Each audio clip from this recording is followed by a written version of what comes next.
कभी कभी इंसान सिर्फ भूखा नहीं होता, वो अकेला भी होता है।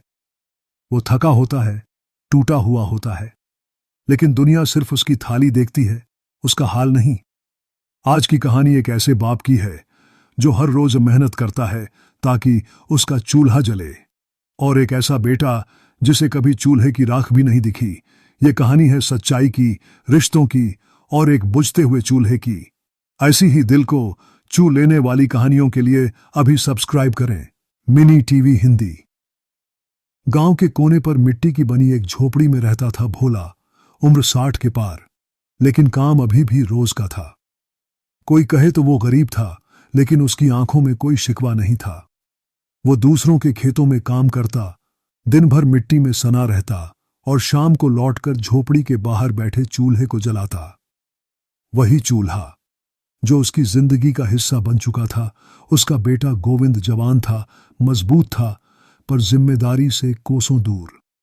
सुबह होते ही घर से निकल जाता, कभी चौपाल पर ताश खेलता, कभी चाय की दुकान पर बहस करता, और जब रात होती तो बाप के हाथ की बनी रोटी खाकर बिस्तर पकड़ लेता। उसने कभी नहीं पूछा कि बापू दिन भर क्या करता है या चूल्हा कैसे जलता है। घर में तीसरा सदस्य थी, सरस्वती, भोला की बहू। सीधी सादी, शांत और सुलझी हुई। अपने काम से काम रखती थी, लेकिन हर काम दिल से करती थी। वो मां बनने वाली थी और घर में जैसे किसी नई रोशनी की उम्मीद थी। लेकिन वक्त का क्या है, वो कभी बताकर नहीं आता। एक दोपहर सरस्वती की तबीयत बहुत बिगड़ गई। भोला घबरा गया, गांव में मदद के लिए भागा, लेकिन हालत बिगड़ती गई। गोविंद उस वक्त कहीं बाहर था, और जब लौटा तो घर की हवा बदल चुकी थी। घर के आंगन में खामोशी थी। सरस्वती अब बोल नहीं रही थी, लेकिन हर दीवार उसकी याद से भरी थी। गोविंद ने भोला से कहा, बापू, कुछ जरूरी सामान लाना होगा, और हाँ, कुछ मीठा भी लेते चले, घर बहुत सूना लग रहा है। भोला चुपचाप उठा। वो पुराने सिक्के निकाल लाया जो उसने आने वाले बच्चे के लिए बचा रखे थे। बाप बेटा दोनों बाजार की ओर चल पड़े।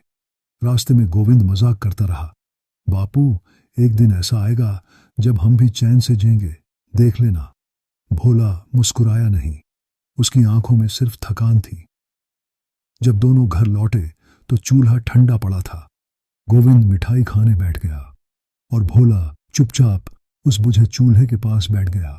राख को ऐसे देखता रहा जैसे उसमें कोई आवाज ढूंढ रहा हो।